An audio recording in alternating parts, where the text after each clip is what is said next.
Good morning. My name is Colin McSweeney. I'm Director of Public and International Affairs at Cork Chamber. I'm delighted that you could join us for our third Sustainable Cork Programme of 2025. This SCP is focused on green careers and the skills we need now and into the future to support the sector. Some housekeeping before we start. Please turn off your mics and be aware that this session is being recorded for our own records. We want to hear from you, so please join the conversation by using the chat box for Q&A, and there'll be a space at the end for these questions to be answered. As SDG champions, Cork Chamber is committed to embedding the UN Sustainable Development Goals across our organisation and throughout all our actions and activities. This event today directly advances SDG 4, quality education, SDG 8, decent work and economic growth, and SDG 13, climate action, by exploring the workforce skills needed to power the green transition and how businesses and individuals can prepare for the careers of the future. As ever, thank you to our sponsors, Cork Chamber Skillnet, Statkraft, and ESB Generation and Trading. I'm pleased to extend a very warm welcome to our three speakers this morning: Stephen Lehan, Senior Sustainability Consultant at CPL, Christina Fox, Vice President of Business Support at Statkraft Ireland, and Professor Margaret Nyland, Professor for Engineering and Sustainability, UCC Sustainable Future. That's enough for me. I would like to introduce our moderator for this morning's session, Dr. Alicia Matthews-Cadenas, a Cork Chamber's Revalue Coordinator and Sustainability Lead. Over to you. Thanks, Cahal, and good morning, everyone. I'm delighted to moderate this session today on green careers and skills, because while Ireland accelerates towards the net zero and circular economy, the demand for sustainable knowledge, green skills, and renewable energy expertise continues to shape the market. From recruitment and training to company culture and education, collaboration across sectors will be key to meeting these demands and creating meaningful career pathways in Cork and beyond. This morning, we are going to hear three different perspectives on green careers and changing demands, the specific skills driving growth in the renewable energy sector, and how third-level education is evolving to train future sustainability leaders to follow emerging trends. Please use the chat box to enter your questions while the speakers are presenting, and we will have the Q&A at the end. So with that, I would like to introduce our first speaker, Stephen Lehan, Senior Sustainability Consultant at CPL. Stephen, over to you. Thank you, Alicia, and the Sustainability Cork programme as well, and everybody at Cork Chambers for inviting me to this. Look, it's an absolute pleasure to be asked, and look, with Christina and Marguerite, it's good company. But yeah, look, I suppose today what I'm just trying to cover is what we classify, what we work at, as far as kind of green careers, or what we cover here at CPL, and a bit about how I started, but not too much. I'll keep it short. Yeah, I'll get it going there now. Can everybody see my screen? Yeah. It is loading there. Yeah, we can see it now. Thank you.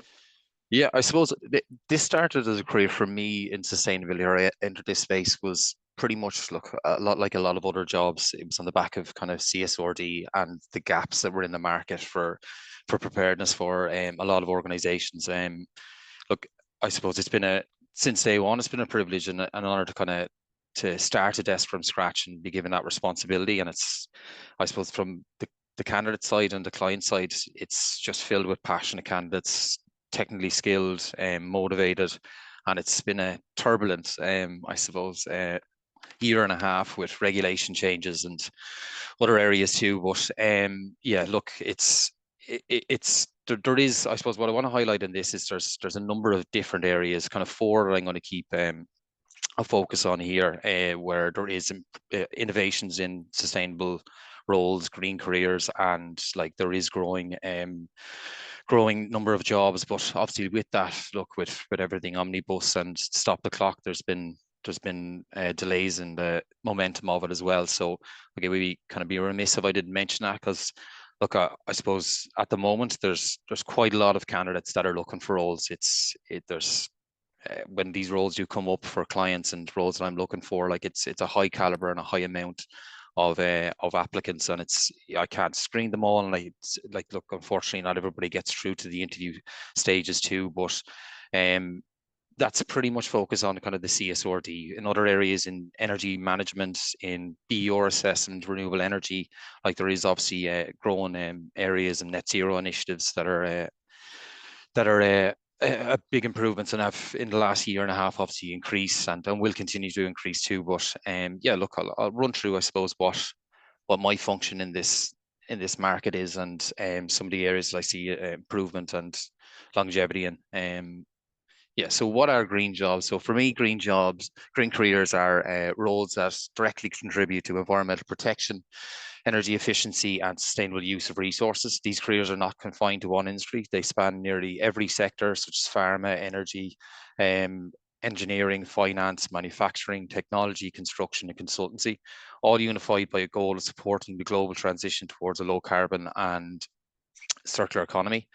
Professionals in these fields play a crucial role in reducing carbon emission, enhancing energy performance, developing sustainable infrastructure. They help organizations meet compliance obligations, embed sustainability into their business strategies, and drive innovation into areas such as renewable energy, carbon management, and resource efficiency. So the four kind of areas or pillars that I'm going to cover today is obviously, look, I mentioned already the compliance and regulation side. So CSRD, ensuring business meet the new sustainability reporting standards, disclosure measures, and environmental and social impact data, renewable energy, and net zero engineering, which Christina will mention, probably go into a bit more depth later on in this, but driving innovation in clean energy systems, low carbon infrastructure, carbon reduction technology, energy and sustainability engineering, so improving building efficiency, energy performance across domestic, commercial, industrial sectors, and then environmental health and safety and consultancy, so managing environmental impacts, safety standards, and sustainable development compliance across industries. I suppose, look, a bit about, I suppose, what my function is to a client and a candidate is, look, I'm connecting talent with the purpose, bridging the gaps between highly skilled professionals and forward-thinking organizations leading Ireland's sustainability transformation. Empowerment, so empowering career transition, supporting professionals moving from traditional sectors into sustainability, pivoting across. There's a lot of upskilling, people focusing on sustainability roles. There's plenty of institutions and courses that, look, from the candidates I've dealt with who were kind of, I'm not saying forced into ESG reporting and the likes as well, but there was a need and it was close as, I suppose, when it comes to either the data analytics or financial reporting. The non-financial data was something they had to lean into as they pulled resources when they didn't have budgets to grow those areas, and then anticipation. So that's a big part of my job. It can be a bit short-sighted, I suppose, at the moment. Like there's a lot of changes. So look, I have to, I suppose, our job as recruiters is to kind of have the answer before the question is given to a client too. So that's where we anticipate kind of future workforce needs, identify emerging skills, demand-driven by climate policy, CSRD regulation, renewable energy investment, and evolving environmental standards, and then access. So champion sustainability growth, ensuring organizations can access the right talent to meet compliance obligations, deliver decarbonisation targets, and build a resilient future-ready workforce.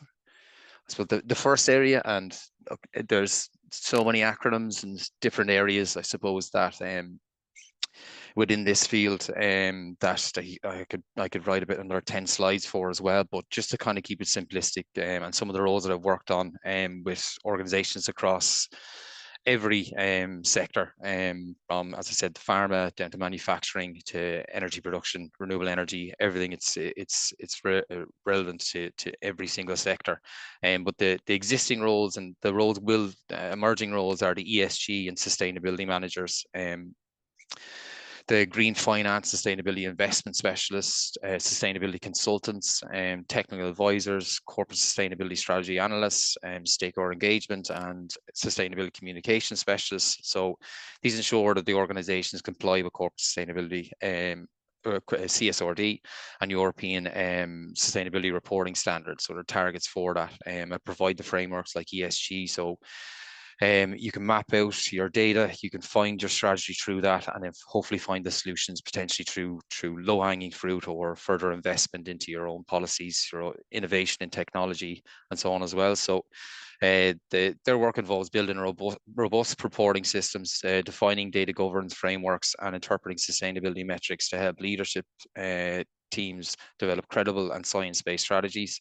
These roles are becoming more essential as non-financial reporting becomes as crucial as financial reporting, especially for listed and large private companies operating across Europe. To kind of touch on, I suppose, the skill sets inside those roles as well is, as I said, kind of CSRD and ESRS and the frameworks that come with it, like the EU, like to navigate through. Like, I suppose the good thing about my journey through this is I started when a lot of our clients are getting an understanding of what they need to, so I can kind of empathize while I was learning about this desk and the needs for this desk, what they are, and I suppose without being invested previously into sustainability, I'm understanding at the same time they are. So look, the experts that we did, the ESG and sustainability managers that we placed inside there, it's about building a culture, getting to understand about I suppose the benefits from having sustainability practices. It's not all, I suppose, at a cost. There is cost cutting with it. You're getting an expert inside there that's looking with a sustainable hat, like looking at your operations, why are you doing this, asking why, and coming up with greener solutions or sustainable solutions for that as well. And some of the skill sets and the knowledge that's needed, and that is a CSRD and navigating the regulation, EU taxonomy, incorporating circular economy into your practices, CSDDD, completing double materiality assessments to kind of begin your journey. And I suppose the core kind of areas which I touched on there is reporting, data analysis, strategy, and then finding a solution when you have your pain points inside an organization. And then I wish I had someone who could advise me daily on the policies that are regularly changing as well. It's tough. It's turbulent in the market as well in some areas. But if you have the right point of contact, which I do ourselves, like I joined, I suppose I leaned into the role and I wanted to know what I was finding gaps for inside these organizations, and joined I think within a week of kind of joining the sustainability and environmental team or desk and growing out myself nationally from the Cork branch. I joined a Green Committee, and that was just an unbelievable exercise to understand. Kerry Morris is our own kind of sustainability lead, get an understanding of what her purpose was inside an organization, how she gets everybody involved. And I'm sure through studies, and they'll kind of mention it later on a bit, like the easiest ways to kind of gamify people and to offer rewards for circular economy activities that we do, and games inside. And it could be plastic free July. It could be the big beach cleanup, which I've been a part of down here in Cork. Like they're rewarding exercises, and it's a bit different from your day to day, maybe behind an office or out on the field too. So it's been a great experience from day one, because we've had an existing sustainability program inside the CPL before it became something that we need to focus on as far as gaps in the market. I suppose other than that, like look, when you're making all these efforts, you want to be able to highlight it too. So like a lot of these ESG sustainability managers are kind of chasing kind of accreditations to highlight this. So it could be benchmarking with EcoVadis, obviously nearly the top tier of that would be a B Corp certification, joining memberships like the CDP in construction, which is a massively growing sustainability area for supply chain, creating value chains, like the LEED certifications inside. I won't go on about too many of them as well, or in food manufacturing, like the sustainability programs with Board BIA, the Origin Green, stamps of approval essentially that you can get, and it helps like a lot of people, I suppose, with this market, it's been driven by what consumers want too. So they want to know that the products that they're purchasing are ethically sourced, have like Board BIA, Origin Green certifications too. So there's a lot to it. I could do an entire slide on compliance and regulation. It's been a tough area, especially over the last 6 months. But I think before the omnibus, up until I suppose March, I was probably one of the busiest desks. I can't blame any client on that side as well. It's they don't know what the targets are. They don't know when the targets are supposed to be met. They invested a lot of money in building reporting systems there as well, and it's been turbulent since. And now there's I won't go through it again. I'm not an expert. There's people who've been on these panels before who will be able to go into more depth and articulate it a bit better. But obviously, like recent events and talk of deregulation is not helping the cause around compliance and regulation, but there still is roles out there. They will grow. You just have to be a bit resilient. I think across the board, it's safe to say that there's been a slow in hiring, and there's unfortunately been some redundancies too. But it's just adapting to a very, very fast moving marketplace, and it's tough out there. And I feel that from the people who contact me about jobs, and there's nothing worse for a recruiter than when I have high caliber candidates and motivated candidates, and I don't have a place for them. But look, it's just the lay of the land at the moment. Anyway, that's compliance and regulation. It'll be probably the most depressing conversation I'll have today as well. But the next market, and Christine will be able to kind of go into detail more about it, is the renewable energy and net zero engineering as well. So we obviously deal with a lot of semi-state private companies, the design houses, consultancies who are working on a lot of these projects, be it new proprietary green ammonia, be it green hydrogen, wind energy, offshore, onshore, solar energy as well. They're all emerging and they're increasing in demand as well. And there's programs and comprehensive I suppose scope from organizations like Marguerite and other institutions that are skilling up the demand that's going to be there in the future too. But just to kind of, I suppose, to go through it, is renewable energy project managers, the wind turbine technicians. And again, look, there's different names for these in different organizations. I'm just trying to do my best to let the audience understand it too. But solar PV, there's a lot of small operations, large operations. We have a dedicated sales desk that's a big demand at the moment as well. Our sales team for energy business development managers, field sales, it's certainly a growing field, and we've been pretty successful in helping them out and finding the right people as of late too. So look, other technologies, I suppose the battery storage engineers, energy storage specialists, grid integration, transmission engineers, smart grid energy system analysts, renewable energy consultants, technical advisors, car compliance. Again, there's plenty, and there's 20 times more different variations and more specialized inside there. But this area focuses on technical delivery with the energy transition. So professionals contributing directly to achieving Ireland's 2030 renewable energy targets and 2050 net zero commitments. So the roles are covered in design, planning, delivery of renewable generation projects from wind and solar to biofuels, green hydrogen, biomethane, carbon capture and storage. They also work on infrastructure that supports grid decarbonisation, energy resilience.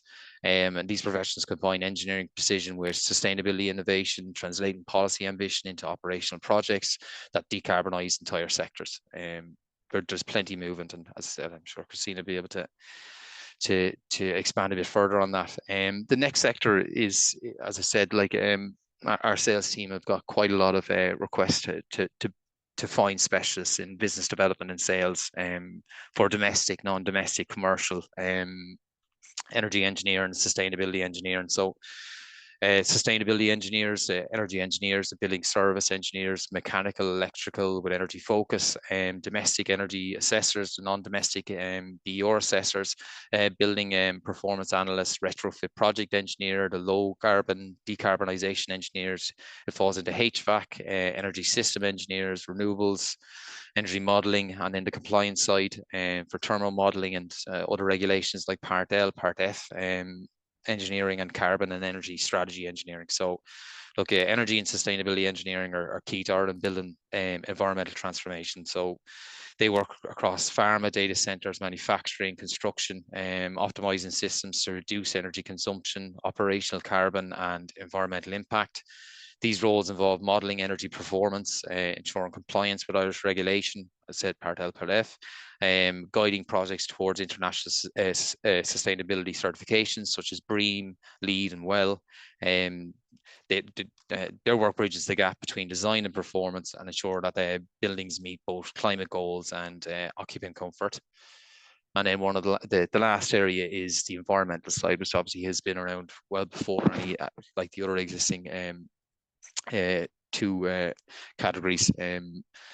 Environmental health and safety there's always a massive need for it. There's definitely a shortage. Even locally on a Munster level and nationally too. Like there is a lot of people coming out of college with qualifications and are going abroad. Look, it's an issue. I suppose a lot of the different sectors face too. But look, we've been successful in finding the gaps of skills for a lot of our clients down here, and I myself across Ireland too. So look, there's definitely a lot of work inside this, and there's a lot of newly qualified environmental specialists or programs that the UCC as well offer. I've spoke to quite a few, Margarita, maybe your ex students as well. Who have gone abroad and have went locally, and we've been able to help them out too. So look, some of the existing emerging roles here are the environmental consultants, the EHS specialists, the advisors, and wastewater engineers, water quality engineers, external auditors, compliance auditors, and environmental impact assessment consultants, which it's there's a real demand for high quality EIA specialists. I've worked on quite a lot of roles lately as well, like with the Board Damona and the consultancies, the Arabs. A lot of different organizations need those type of skills.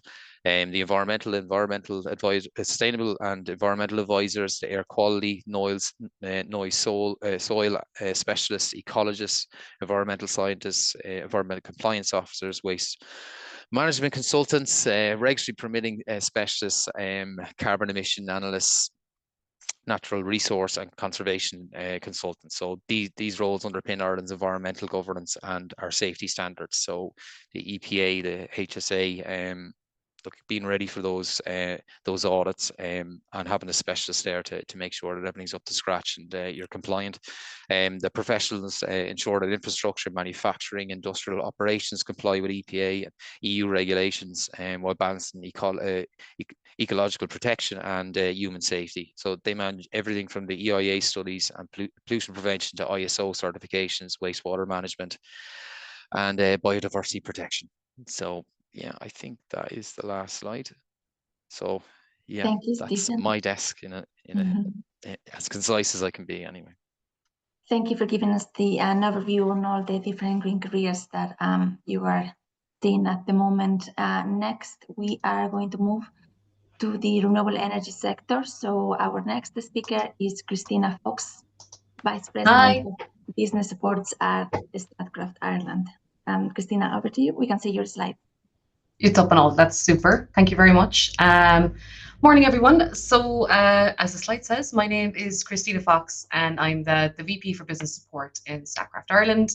And just want to say a big thank you to Alicia and the Cork Chamber team for giving me the opportunity to talk a little bit about Statkraft, as I love to talk about us, and also, of course, a little bit about our sector, which is also great to have that opportunity. So just a very brief little bit about me. My original studies brought me to UCC, and I wanted to be a teacher back in the day, around 2008, 2009. I'm giving away my age. But after graduating, I was in a retail job.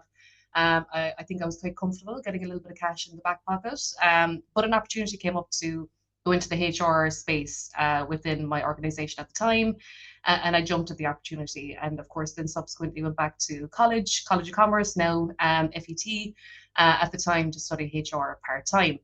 And in 2018, I entered the renewable sector and joined what is now Statkraft. And 7+ years later, I'm still here, having a great time, and built a really, really incredible career across different roles, and particularly now in a senior leadership position with the organization. And I suppose my role encompasses a range of functions, and it's aimed at strengthening the organization's effectiveness, our strategic planning, and of course, as well as sustainability initiatives. I lead a multidisciplinary team where we work functionally across strategic initiatives and help, of course, shape the employee experience as well. And the business support function plays a crucial role in ensuring Statkraft's mission to accelerate the green transition and to make sure it's embedded across all of the company's work that we do in Ireland. So I'm one of those people that bring a video to a webinar. So I'm going to play a video next. It speaks for itself. You won't hear any audio, but it's just a minute long. So I'm just going to try and press play.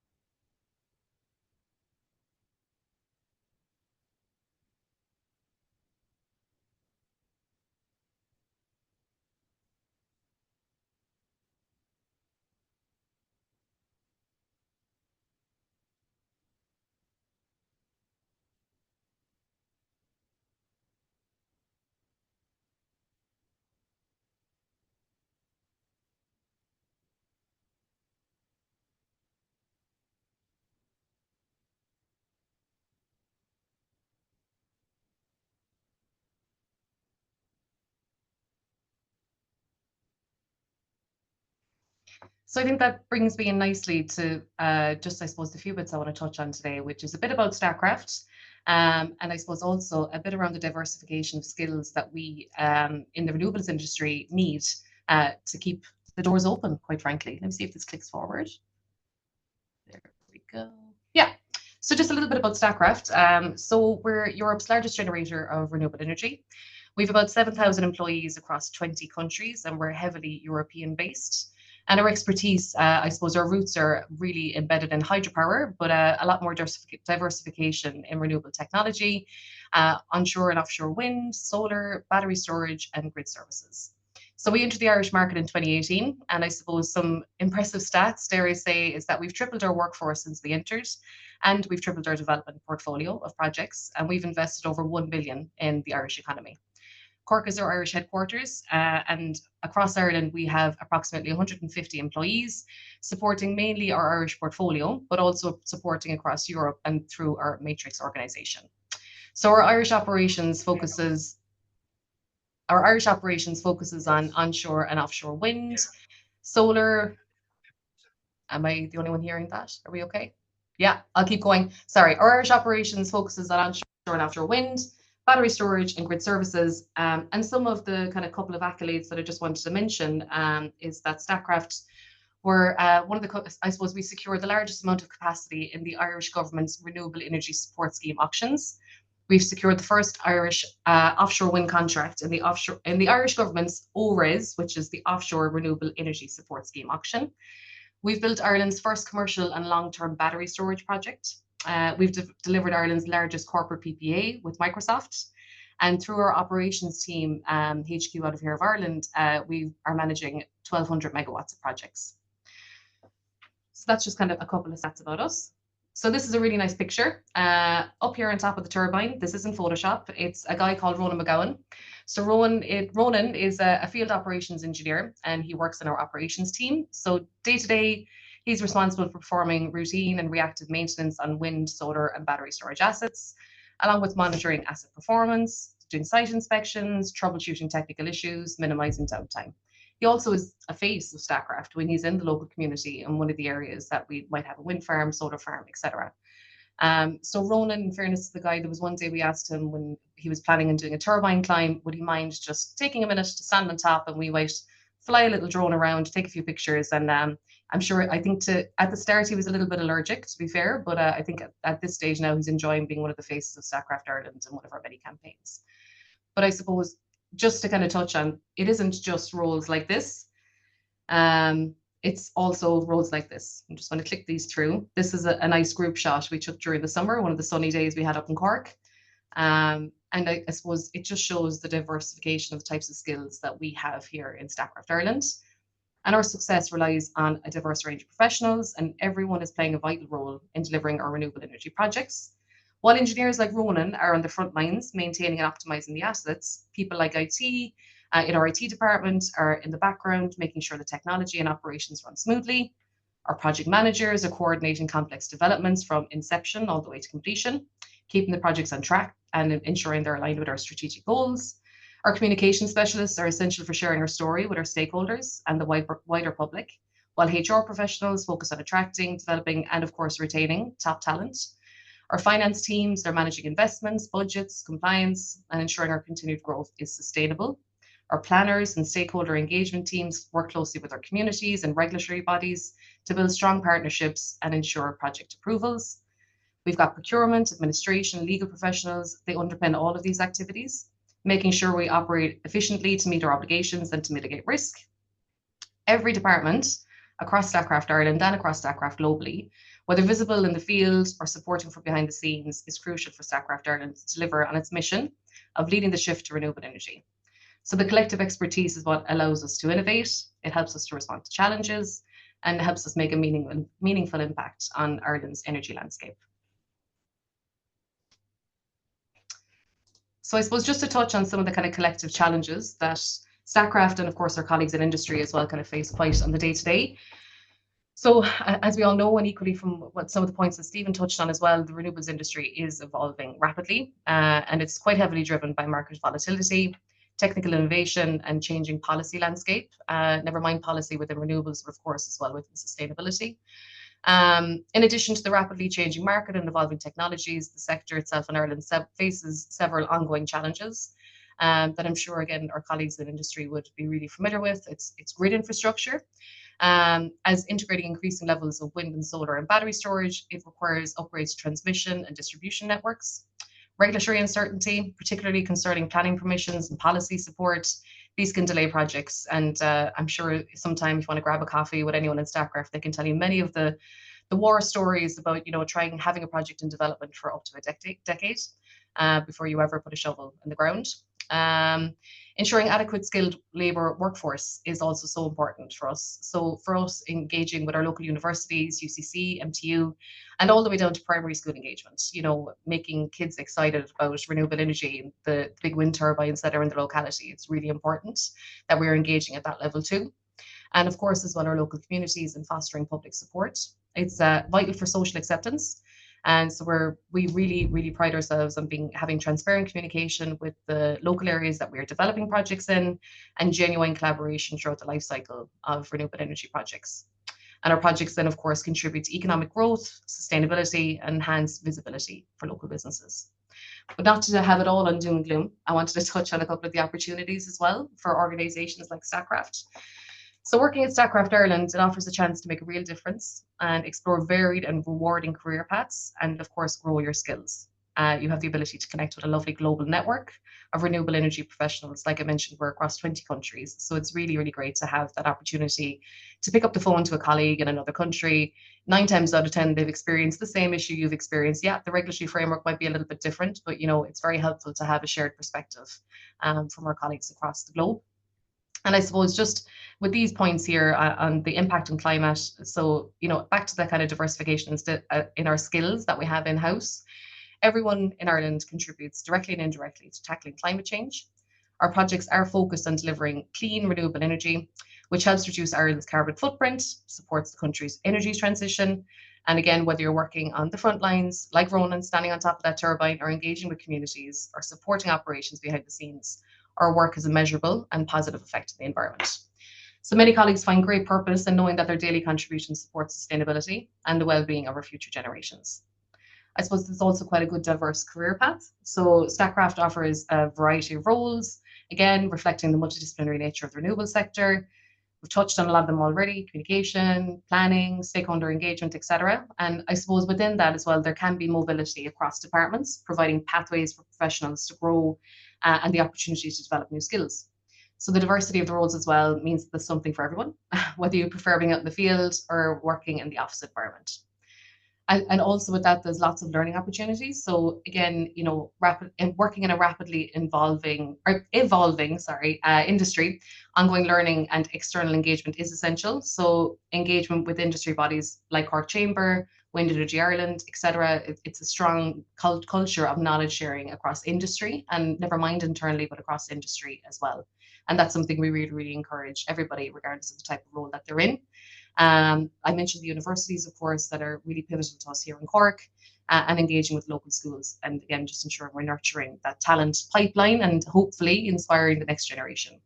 And I suppose we have a big commitment internally to look beyond your immediate team, look beyond your immediate organisation, and again, really collaborate across industry and across the sector. And I suppose the global organisation piece as well, and that increased mobility opportunity. So of course, Europe, we're quite heavy in Europe, but of course we have the opportunity to look beyond that as well. The global presence, of course, means you can broaden your horizons and work on international projects and collaborate with diverse teams. So the mobility as well, it gives our colleagues a really, really rich experience. The innovation piece sparks an awful lot from that too. And I think it also helps to strengthen our collective expertise. So I suppose just thank you. And I suppose one of my last little kind of comments is, it's a collective effort. It's companies like Statkraft, it's universities like UCC, it's organizations like CPL, where Stephen is. It's a collective effort. It's industry, government, and education. And as a community, I suppose we really find that we must work together. We're really proud to play a big role in all of that. And we look forward to collaborating with Cork Chamber, the local businesses and stakeholders going forward. Thanks very much, everybody. And thanks again for the opportunity. Thank you, Christina. Thank you for highlighting the multidisciplinarity of the careers in sustainability and especially in the renewable energy sector.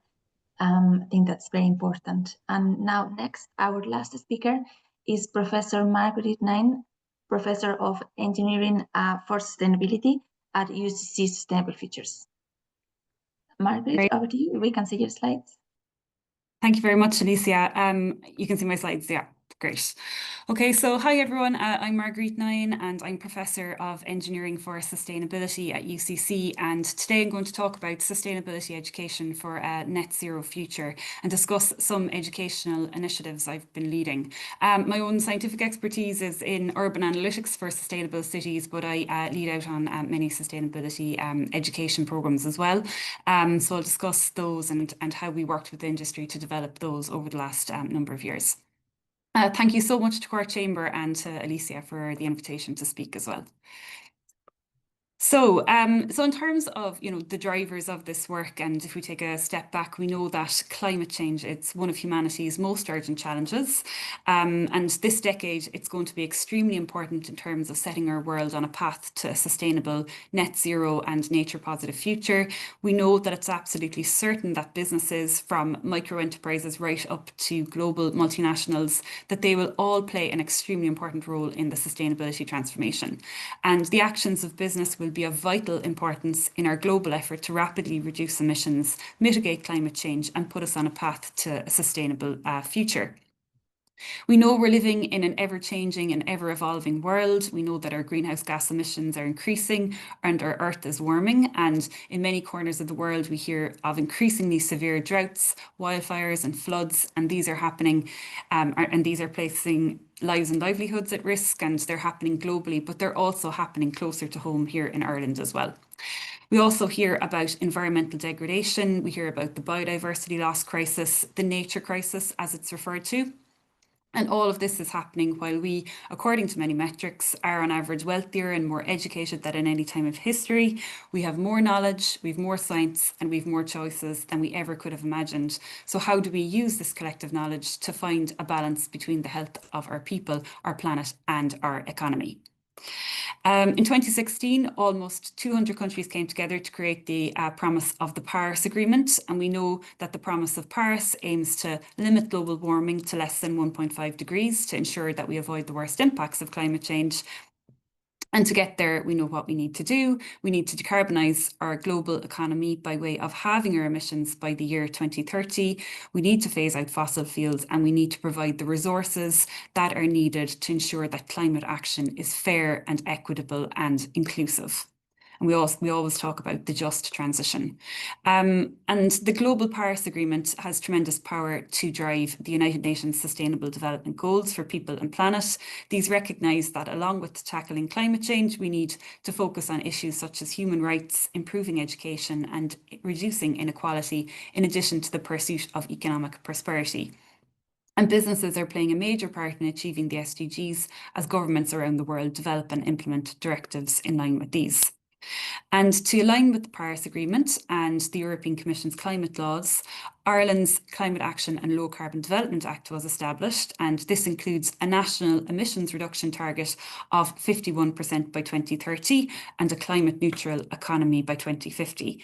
And the Climate Action Plan, it sets out actions to be taken to achieve that goal, and this is directly impacting how businesses operate across a range of sectors. And furthermore, businesses in time will be expected to report on and reduce emissions under new rules, such as the CSRD, although we know that this is the stop the clock is occurring at the moment, and Stephen spoke to this already.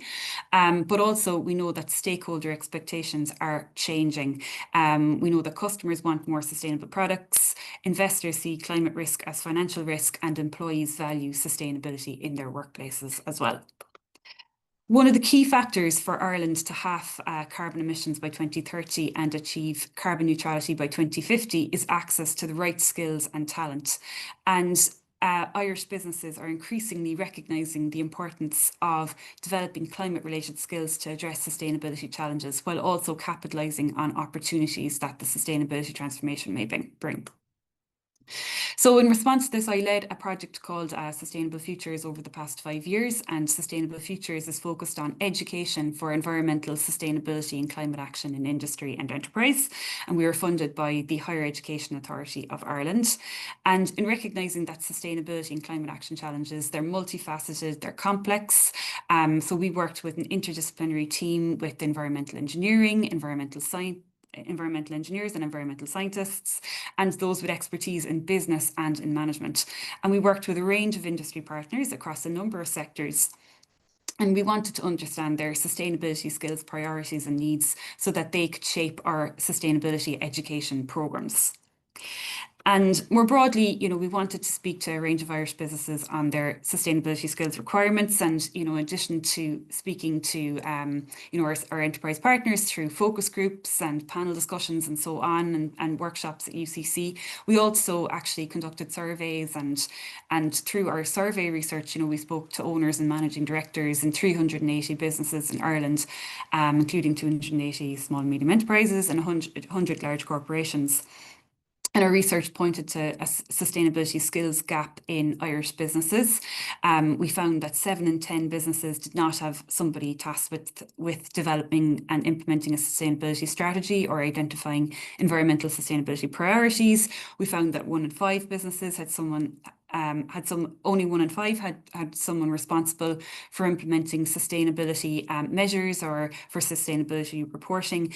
And most of the businesses we spoke to reported only basic ESG and sustainability reporting skills, along with skills in resource efficiency, decarbonisation and in circular economy. It's interesting to note that Solus had a report published earlier this year, and they reported that 75% of employment in Ireland required some level of green skills in the year 2024. And according to Skillnet Ireland, they published their Ireland's talent landscape report earlier this year, and they said that over 2/3 of Irish businesses consider climate action and sustainability upskilling as vital for growth over the next 2 to 3 years. And according to Skillnet, larger companies are at the forefront of this change. And they're driven by regulatory imperatives and market expectations. However, smaller businesses also recognise the benefits of developing sustainability capabilities and practices and opportunities presented by sustainability upskilling in areas such as energy efficiency, sustainable supply chain management, and circular economy practices that they can help to bridge this gap. So through our work with enterprises and through our surveys and so on, we identified and we compiled sustainability skills priorities, and some of them are listed here, but this is not an exhaustive list by any means. But some of the skills and competencies, that we've identified, are related to carbon management and emissions accounting. And actually, Stephen covered these very well in his talk already, related to energy efficiency and renewable energy technologies, related to the circular economy, corporate sustainability strategy and governance, including regulation and reporting. Also sustainable supply chains, environmental compliance, nature and biodiversity, sustainability finance, and indeed transversal and soft skills, including systems thinking, data analytics and communication. So in response to these skills needs, to the global scientific literature and to UNESCO sustainability competencies that they've set out, we set up many sustainability education programmes, and these have ranged from micro-credentials right up to full master's programmes. And we developed these for busy professionals, with online and part-time offerings, and our curriculums are informed by state-of-the-art sustainability research at UCC as well. And our students work on real world problems also. And this is just a snapshot of some of our programs, but there are so many courses right across UCC and in many other further education and higher education institutions focused on sustainability and climate action topics and issues now. And these are offered right across all academic areas, ranging from science and engineering to business and law, to the humanities and to the health sciences.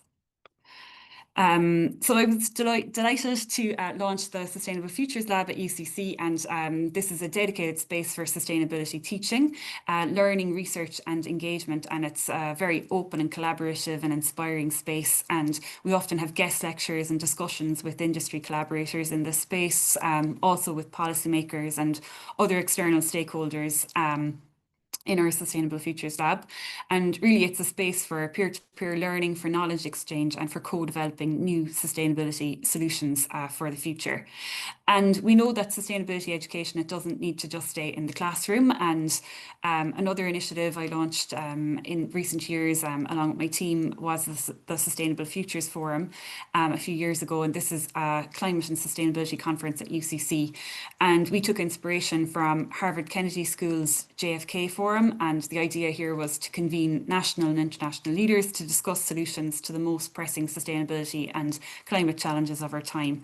And, we brought industry, into these discussions as well, which was fantastic. And we welcomed senior leaders such as Mary Robinson, who of course is former president of Ireland and was former chair of the Elders, experts from the World Bank, MIT's director of sustainability, leaders in industry, including Microsoft, Logitech and Accenture, RTE broadcasters and journalists from all the major newspapers, environmental scientists and authors such as Sean Renan and Éanna Ní Lamhna, and those in leading roles in government, in environmental agencies and from the Higher Education Authority.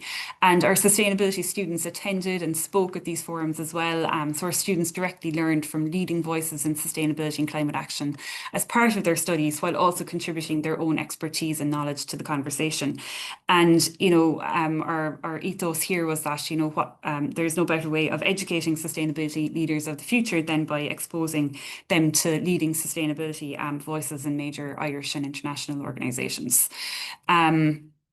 So I'm conscious of time, so just a few key takeaways from my talk. So first is that skills gaps are a critical barrier, but also an enabler to achieving sectoral and national climate action and sustainability goals.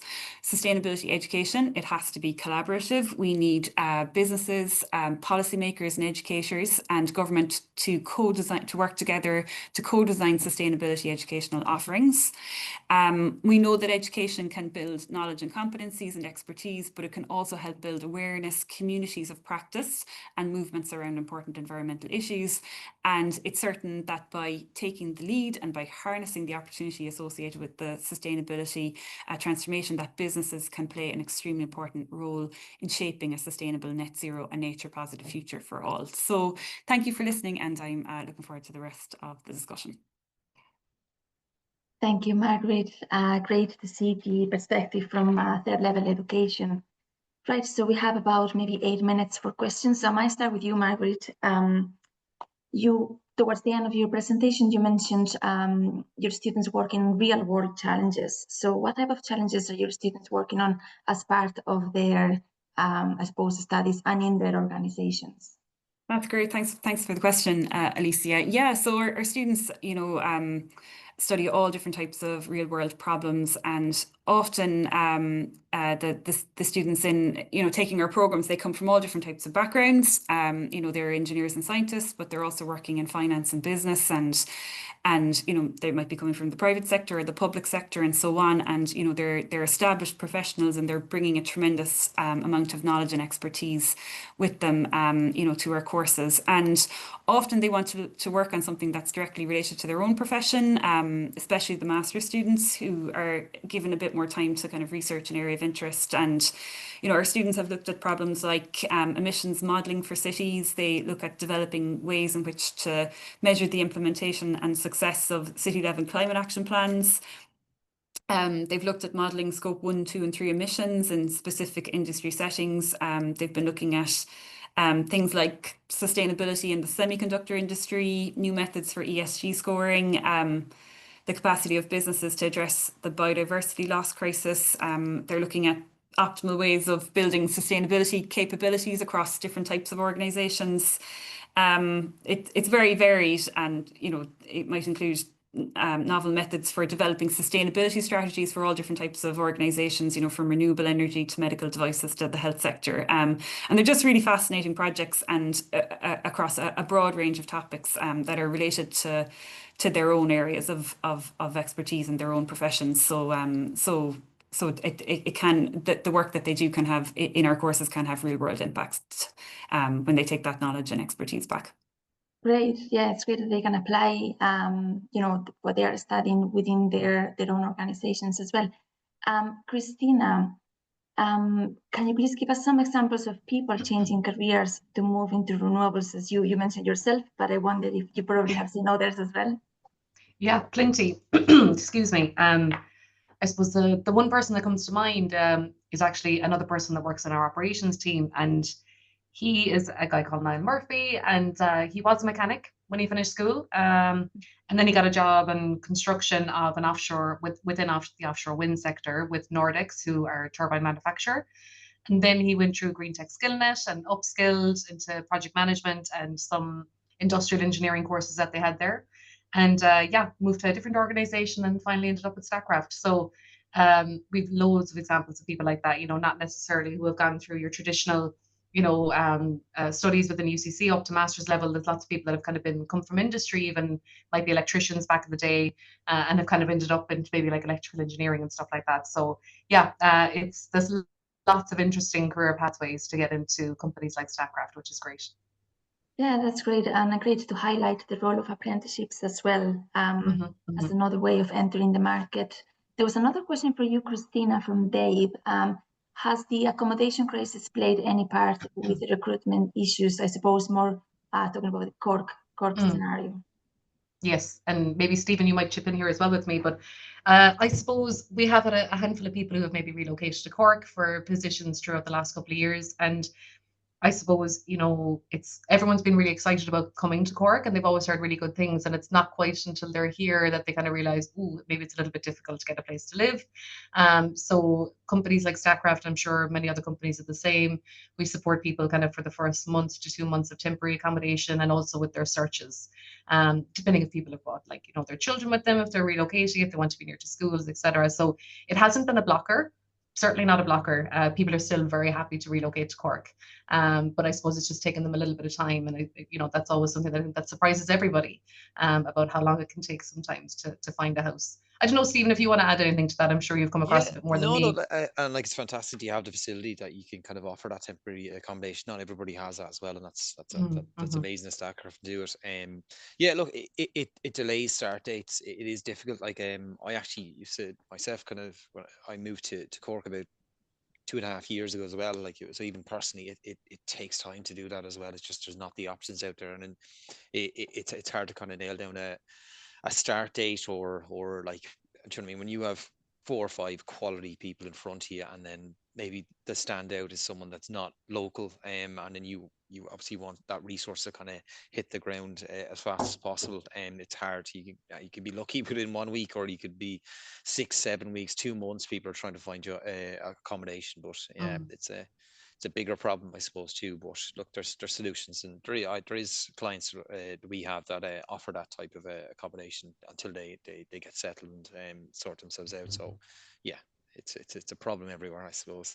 No matter the Thank you, Christina, and thank you, Stephen, as well. Actually, Stephen, what would be any other challenges apart from housing, I suppose, which is different? But what would be any other challenges that candidates are facing at the moment when looking for a job in sustainability, more kind of general? I suppose, look, there obviously is there's real wins and there's movement in some areas. Like with Statkraft, obviously you won the tender for the ORS1, and there's offshore wind farms being developed in every corner of Ireland too. Like there's huge progress in some areas. I think just in general, not specific to sustainability, it has slowed, and I think that's it. It's just look, the people who make the decisions about what resources are needed in the next 12 months. It's difficult at the moment with a lot of changes, a lot of tariffs, and we'll mention certain persons making life difficult for a lot of people who are trying to forecast that. But I think the difficulty is that there's a lot of high caliber, quality, motivated candidates out there, and there's just not enough jobs at the moment in the current market for them. But look, I suppose with that, like, people are not twiddling their thumbs. Like, I kind of mentioned it as well, and Marguerite mentioned it. Like, people are pivoting a bit as well, not a bit, a lot. Like in finance, there's a number of different institutions and organizations that offer upskilling. Like, I know, and I kind of mentioned it, people who are in finance and auditing, like, we're kind of pushed into that because there was a need for building reporting systems and to navigate the framework of ESG. But in the meantime, they are kind of, I suppose their workflow is not as busy as it was at the start here with the dilution of kind of the data points, but they're upskilling with qualifications in ESG. You have IBEC who do strategy, even kind of ESG and sustainability strategy courses. The Bank of Ireland are growing their numbers in ESG and sustainability resources. They're probably one of the biggest finance banks that are increasing their numbers anyway that I've seen in the market. But there's other courses. There's the IBEC. There's obviously institutions like UCC and the ACAs as well. So there's ESG modules being created for that also. So upskilling in those areas. So people aren't twiddling their thumbs. They're getting qualifications that'll strengthen their positions in that when it returns and the market returns to a more prosperous place to be. But yeah, look, it just takes a bit of time. Thanks. And we have just moments for one more question for Margaret in the chat from Luke. Margaret, can you talk about the kinds of sustainability and climate action roles that you see your course participants working in? If you can just briefly list a few. Yeah, of course. Thank you, Alicia, and thanks for the question. And actually, Stephen covered a lot of the sustainability roles that are there in the marketplace at the moment. But I suppose I could add a few more just from my own experience in the different students who are and course participants who've studied at UCC. We're seeing them coming from all different types of backgrounds. As I mentioned earlier, engineering, science, business, finance. They might be working consulting or IT, or we actually even had somebody who was a human rights lawyer and a medical doctor actually join our one of our courses there in recent years. And it seems that people right across all different types of disciplines and areas are interested in sustainability or upskilling in sustainability. And in terms of the roles, where we see some of our graduates go, they're working as sustainability managers. They might be aiming for a head of sustainability role. The sustainability, climate or environment consultant roles that Stephen mentioned earlier, climate or sustainability officer role. There's roles in carbon accounting, energy management, circular economy, sustainable procurement, in biodiversity and nature-based solutions. Stephen also mentioned environmental compliance, and I'm seeing that as well. On the kind of more finance side of things, there's the sustainable finance advisory roles.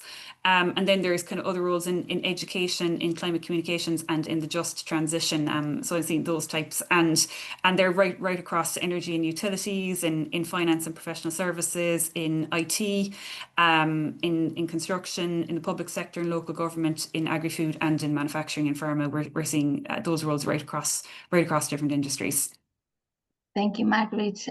Great. And just to close, I suppose, from what you have presented today, it just shows the disciplinarity of the roles in sustainability, but that's also how the climate crisis can be tackled anyway. So it's great to hear that from the three of you. So I'd just like to thank our three speakers, Margaret, Stephen, and Christina. Thank you to our sponsors, Cork Chamber Skillnet, Statkraft, and ESB, Generation and Trading. Of course, thank you to our viewers. You can check out corkchamber.ie to see what other events are coming up. We will close the year in December with the last SCP, so you'll see more events and news on corkchamber.ie. And thank you so much for joining, and have a lovely rest of your day. Thank you.